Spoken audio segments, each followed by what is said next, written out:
Okay. Pranam Swamiji. Today we are with yet another question, and this is very interesting question. Today we are discussing on a topic called love and its utility, its importance in spiritual science. So, as we understand love, the definition, the understanding of love changes with our maturity. It may be initially to start with love when we are in school and colleges, it has a different meaning. Later, as we grow in life, then there we understand different relationships. It may be husband wife. Later, we understand the relation between mother and child. Again, it is love. And when we read and when we look at the great man's life, they have love for higher ideals, love for country, love for countrymen, love for God. And again, we have spiritual giants like Jesus Christ, who have all forgiving love for humanity. So, as we understand, love has different dimensions, and we exactly do not know whether we are controlled by love, or whether we are on the right track of love or not. So, you can please guide us as what is the importance of love. So, our today the question is, what is love and what are types of love? And how can we understand that the love which we are manifesting is on the correct path, and whether it is directed properly? So, over to you, Swamiji. This love is a very difficult terms to understand in your day-to-day life. People are mostly misunderstood the word love. And misquoting, and because of there is no clear conception of the real love in their life, they are suffering like anything. A person can sacrifice his love for the young ones, but it is not a higher type of love. As animals also, mother animals sacrifice his life for her baby. Mother also face so many things, sacrifice for their children. These are love, but this is not a higher type of love. These are called emotion, blind emotion.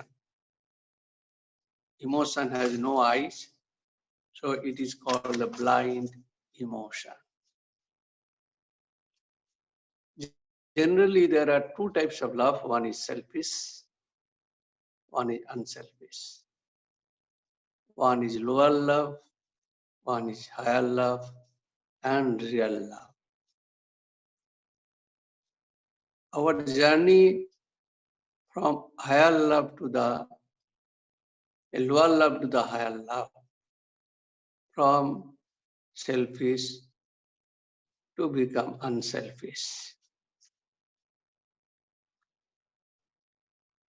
First condition of higher love or real love, it does not know bargaining.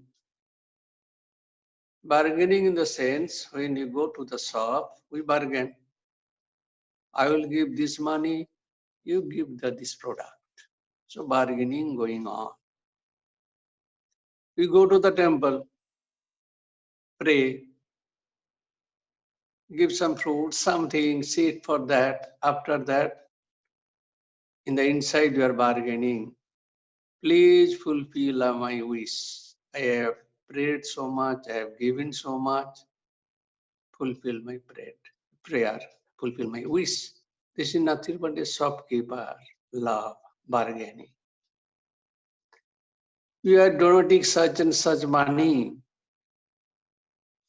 and inside we have some kind of desire. Wish to fulfill, even praying to the God,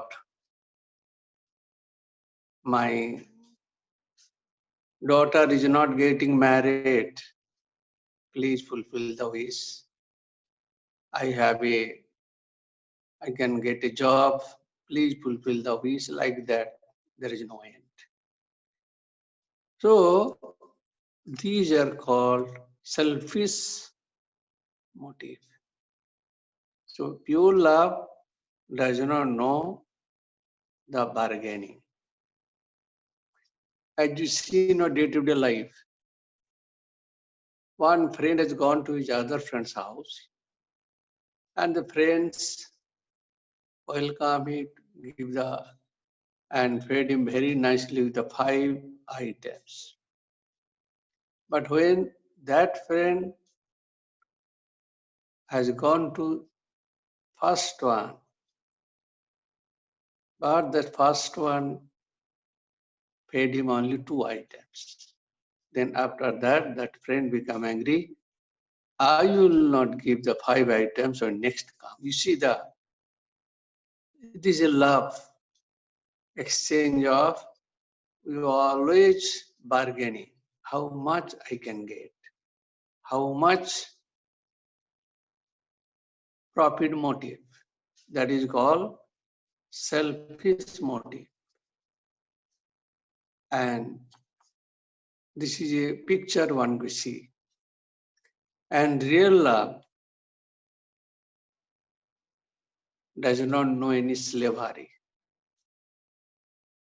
That is, they know only freedom.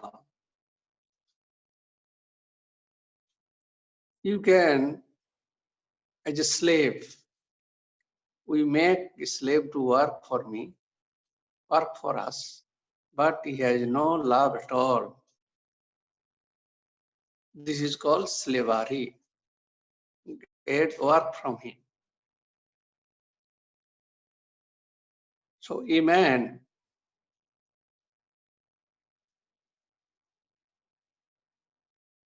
love a woman. Then he started loving, and he wished her wife should sit with him, stand near him, eat with him, and so many things he wants. That means it is called that he wants her wife or that particular girl. He should sit and stand according to his wish. He is abiding.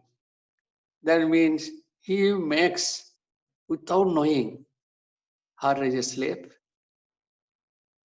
He becomes slave, and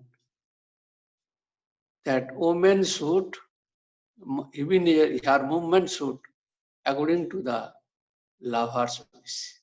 That means man make him, that girl who loves, make him slave. This is the pattern of love. And out of that, there is so much jealousy, pain in the life. You want to get her because she is not coming with you, or not obeying her, whatever you say. So there is a pain, jealousy she has. So this is the one nature of the love. That means because of this slavery, because there is no freedom, you, husband or wife, or love and lover, both become sufferer, because I want to make him slave. He should dance at my tune. That is the attitude. That is slavery, just like a slave.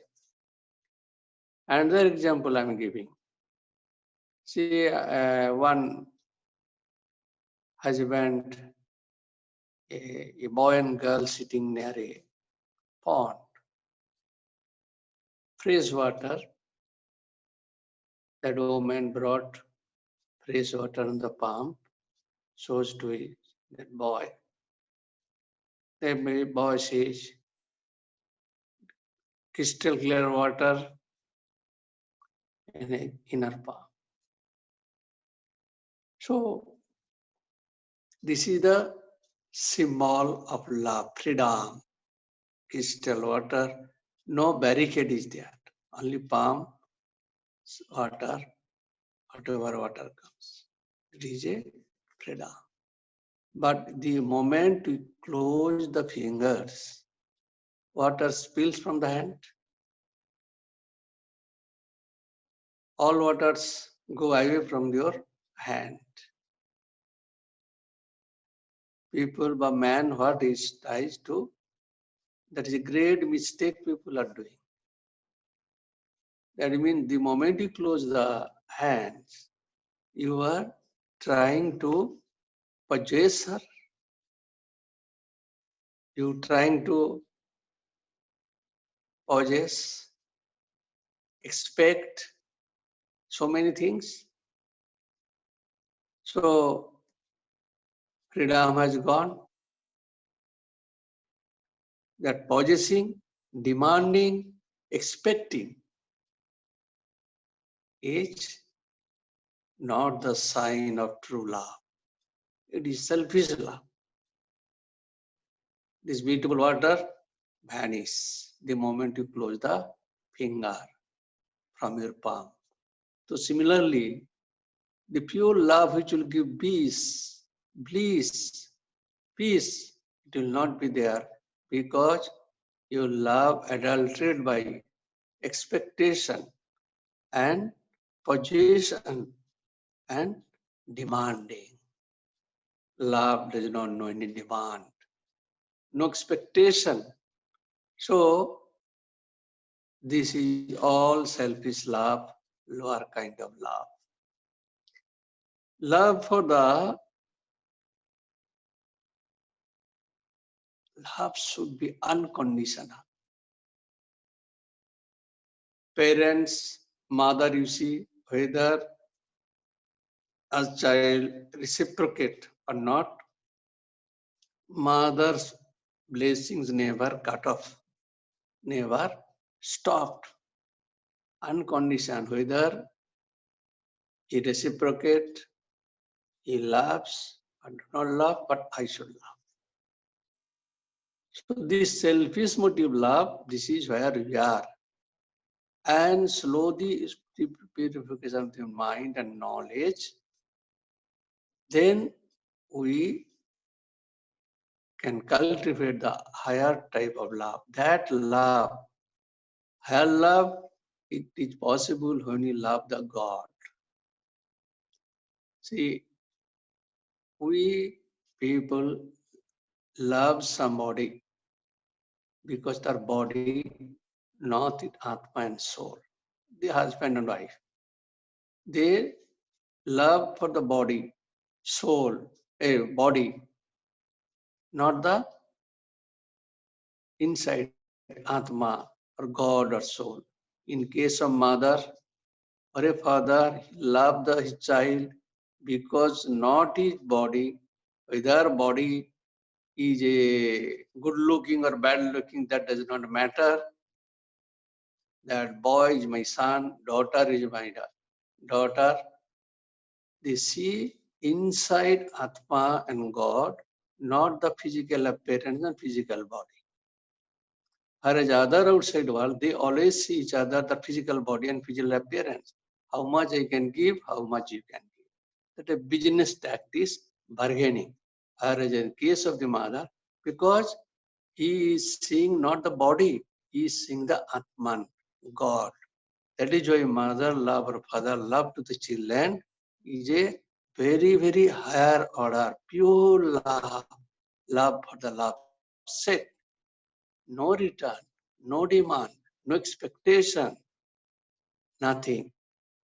So this, when our love little bit unconditional and directed to the God, then our love will be purified and higher love. Even some people will find in the world, husband, wife, the good relation because of the love for Atman to Atman, not body to body. You see, in previous, as you know, earlier when husband die, wife should burn along with this fire. See how much love for the husband that woman has no fear at all to face the fire along with the husband. So real love doesn't know any fear also.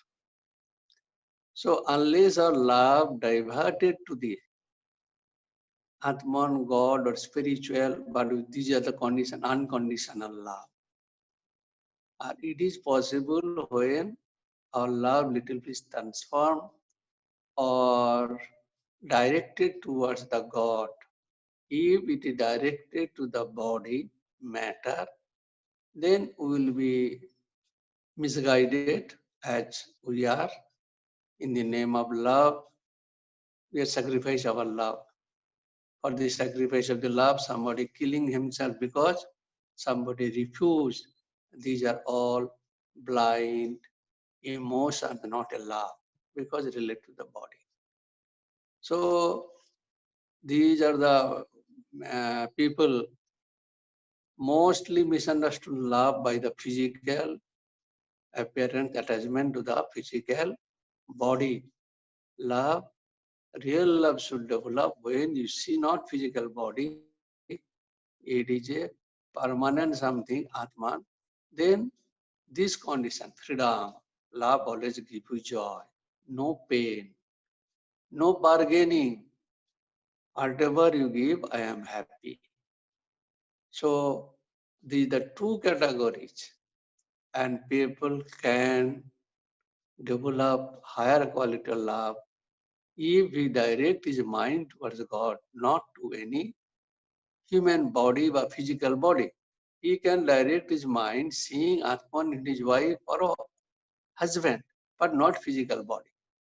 But it is very, very difficult seeing Atman, God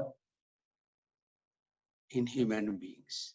Because God's love also unconditional. Whether I love God or not, God is giving to live here, fresh air, fresh oxygen. Never stop oxygen to die us. Remember, God also love is unconditional to us.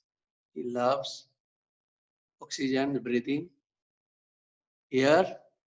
He is giving without any condition.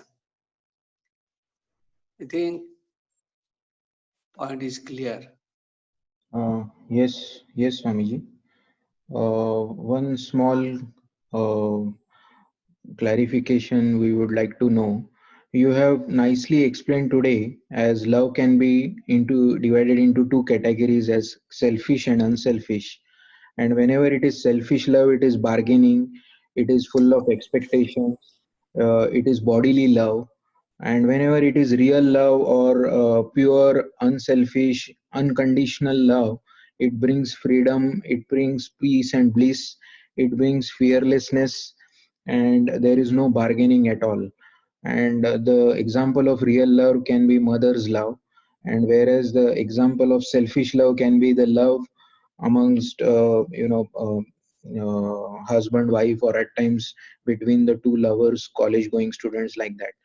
uh, this explanation, you showed us the path that unselfishness is the parameter by which we can identify whether our love is correctly directed or not. One small quick question we wish to ask: we understand that our love for our own body is very much, and it is maximum. Most of the time we are thinking what is there in it for me, how can I get more comfort, how can I be. So most of our actions in our day to day life are because of our selfish love for our own body. So how can we change this selfish love for body into unselfishness, or what can be the methods by which we can correct ourselves in this area? Over to you, Swamiji. See, unless man understand that which what is the methods for the good for him. First, he should convince himself, convincing powers, he should come within that this is the methods, make me good, make me better. Then he can take the right direction. The first problem is that they are not ready to understand which is the path make them good and better. They whatever comes, they think that it will make him good and better. But let him understand and convince clearly, crystal clearly, this is the methods make me good. So he can accept the path and follow and try. As that is depends on the person to understand which is the methods, which is the path, which way I should move for my betterment. But most of the people don't think seriously. They take casually everything and then think the casual path and ultimate result is selfishness, pain, and miseries. So people should, awareness should come. Say, what is the path and method he should follow and try to develop or pursue so that he can have a real love. Real love means peace, happiness that will come. As Swami Vivekananda used to say, he lives alone who lives for others. Everyone else are dead more than alive. Beautiful narration. From that you can understand what is love. He lives who live for others, love for others, not selfish motive. Everyone is dead more than alive. That means 99.99%, according to Swami Vivekananda, you are dead. You are not living because you are not living for others. You are not, you have no prema, love, love for the others. If love, that is selfish love. It is not a real love. Okay? Yes. Thank you very